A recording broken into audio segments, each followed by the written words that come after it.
بسم اللہ الرحمن الرحیم۔ السلام علیکم، میں نادیہ افضل اسلامی معلومات سے حضرت امام احمد بن حنبل کی زندگی کے انمول واقعے کے ساتھ۔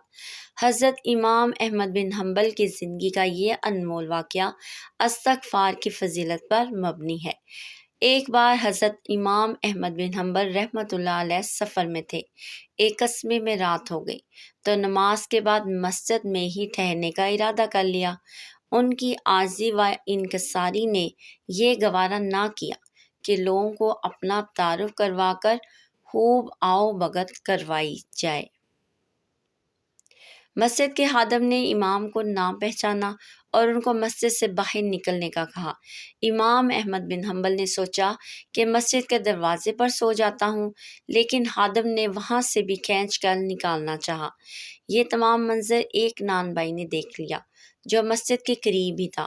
اس نان بھائی نے امام احمد بن حنبل کو اپنے گھر رات ٹھہرنے کی پیشکش کر دی، جبکہ وہ امام احمد بن حنبل کو جانتا بھی نہیں تھا۔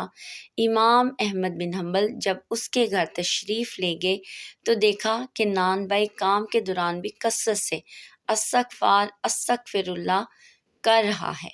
امام احمد بن حنبل اس سے بہت خوش ہوئے اور امام احمد بن حنبل نے استفسار کیا، کیا تمہیں اس قدر استغفار کرنے کا پھل ملا ہے؟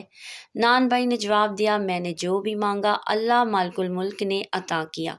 ہاں، ایک دعا ہے جو ابھی تک قبول نہیں ہوئی۔ امام صاحب نے پوچھا، وہ کون سی دعا ہے؟